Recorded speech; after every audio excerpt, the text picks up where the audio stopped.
So this video will be the first in a 3-part series about my first time in Europe. I'll be sharing my adventures, talk about my experience with the locals and more. And make sure to like this video and subscribe right now so you can be notified when I drop the other videos.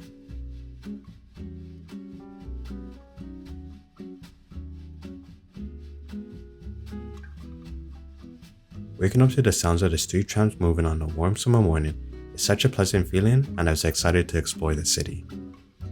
On my first day, I walked through this outdoor location where I got this beautiful vista of the city, which was an exciting feeling for me.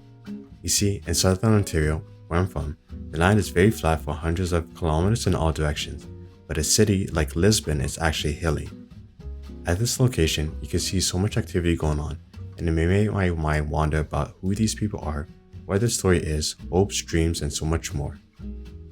If you watch my travel videos about my trip to Costa Rica, you know how much I like outdoor places where family and friends can sit and talk for hours. I learned that these places are called third places from another YouTube channel called Not Just Bikes. I'll leave a link to his video on third places in the description box below. Basically, a third place is a familiar public spot where you regularly connect with others, known and unknown, over a shared interest or activity. The term was actually coined by Ray Oldenburg in the early 1990s. So it can be a church, bathhouse, community center, or outdoor space like what I'm showing here. The importance of these spaces is that they create social cohesion in the community. People who would have different professions or political views and so on can meet at a place like this and form a relationship. Being from Toronto, these outdoor spaces are very rare to find for a few reasons. First, due in part to the complex urban zoning bylaws and lobbying by housing developers. Secondly, lack of forward thinking by urban designers, and thirdly, our very cold and long winters. In my city, basically any patch of land is rapidly converted into multi-million-dollar condos or office towers that discourages an environment to build social cohesion. In this outdoor setting, there are several food stalls and plenty of park benches. Yes, that's an actual stage that DJs, entertainers, and musicians can perform on, but I had to remove the audio to avoid getting a YouTube copy strike. Who wouldn't want to live in a vibrant and energetic neighborhood like this? To me, it's also nice seeing the children not being on screens and actually having fun.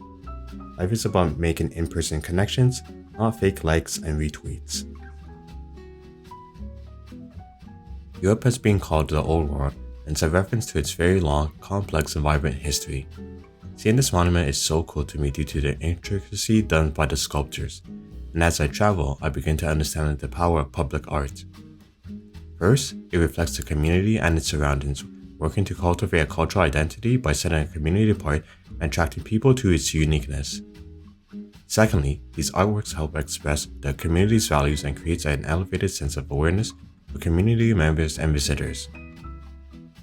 And thirdly, I think that these works of arts help strengthen social cohesion of the community over a shared ancestral lineage.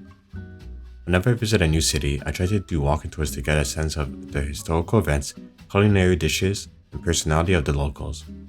The tour guide here is Sophie, and she's really nice and smart. Whenever I had a question, she answered them with great detail and enthusiasm. When I see architecture in urban spaces like this Plaza Arch, it leaves me in awe that builders were able to construct it without computers.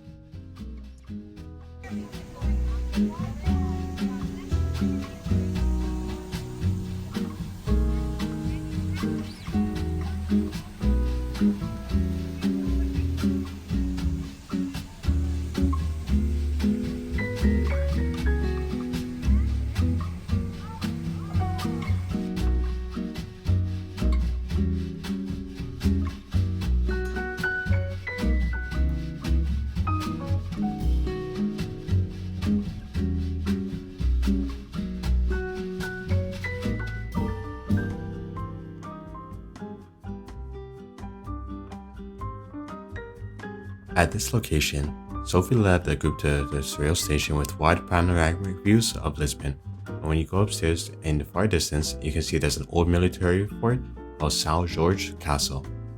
If I had more time in Lisbon, I would have definitely visited it, but maybe for next time. You know what a kissing canopy is? It's when tree canopies above a street, sidewalk, or path grow enough to touch overhead. I saw a lot of this design in Mexico City, and it can create a beautiful, comfortable condition on the street. but it only happens when the right design decisions are made. What I really enjoyed about Lisbon is seeing how people here embrace new forms of expression, but also respect the past. It was fascinating to watch this group of artists create this mural, and seeing the old tram covered in vibrant graffiti too. The people here realize that new ideas and expressions doesn't mean the old ways are useless and irrelevant. And I think that this mindset is part of what draws people from all over the world to Lisbon. You can be walking down an alley, sidewalk, or plaza and be suddenly dazzled with public art.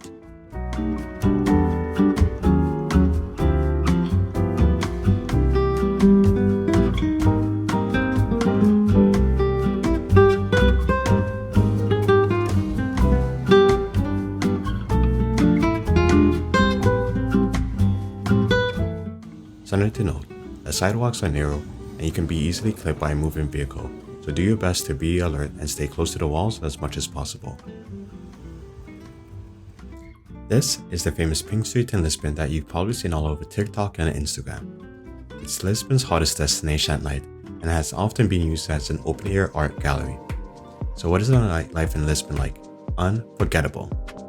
To be honest, I'm not a club person, but I'm on vacation, so I wanted to create new memories and make new friends, so I signed up for an Airbnb pub crawl experience. For this experience, I'd go to about 5 different clubs and get a ticket for a free shot of tequila. I'm attending this pub crawl on a weekend night. You can see these roads are packed with people visiting from all parts of the world. If you're attending one of these events, please make sure you let your family or friends know where you are at all times. Go with a friend when you can. More importantly, keep your drinks with you at all times and ask for help from group leaders if you feel unsafe or uncomfortable. Even though I was by myself in Lisbon for this experience, I always kept the group leaders in line of sight and avoided leaving my drink unattended. The interiors of the clubs were relatively spacious for people to sit, dance, and move around. This had to do with the security at the front of the club being strict about the amount of people entering the building at any time in case of an emergency. With thousands of tourists pouring through this district per night, no club owner wants to have the establishment shut down, so they play by the rules. Looking back on these clips, I realized that the interiors of these clubs reflected different eras. The interior of this club resembles something from the late 80s or 90s due to the red lights and geometric patterns. But then this club had exposed rough bricks that made me think I was in an ancient mountain monastery. This red lit scene could be from the early 2000s with the use of wood paneling. But this club was definitely 2020's vibe with the use of pulsing lasers and LEDs. After a long night of talking, dancing with beautiful women, I decided to walk back to my Airbnb at 3 a.m. in the morning. Yep, I was in a hostel situated in the heart of downtown Lisbon. After an exciting night and a few hours of sleep, I got ready for my next adventure. I'm actually an outdoorsy person, so my venture across Lisbon's Golden Gate Bridge was an exciting one for me. Like the pub crawl, I found this 4-hour kayaking experience on Airbnb. On top of kayaking, the tour company would provide a picnic lunch. This is the first time I've kayaked, especially on the Atlantic Ocean, but I had to be safe as a guest since we'd be given life jackets.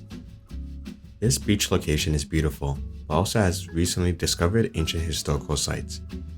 These photos are of a fish salting factory dating back to the 5th century, which is pretty incredible when you think about it. If you're into surfing, I don't think this area is the best place to do it, to be honest. I saw people mostly doing stand-up paddleboarding or kayaking. The instructor Zhao gave us instruction on how to paddle, do's and don'ts like avoid taking out your phone so you don't drop in the bay's deep waters and other safety precautions. This clip is the only one I have of me on the water, but that's because the group leaders gave us a break and said it's okay to take photos and videos at this time. Before our picnic, the group set up portable soccer nets at a distant beach so we can play some soccer in a 5 vs 5 match. The laughter, spectators on the beach cheering us on, and a small moment in time to be childlike again made this kayaking trip such an unforgettable experience. After we had our exciting soccer match, we had the picnic and spent time talking about where in the world we were visiting from, why Portugal, and so on. Once we finished the picnic, we kayaked to the initial beach we started at, crossed the Golden Gate Bridge again, and I was dropped off in downtown Lisbon. This was an exhausting but really fun adventure for me. The bakery I passed downtown Lisbon was just too attractive to not give it a taste.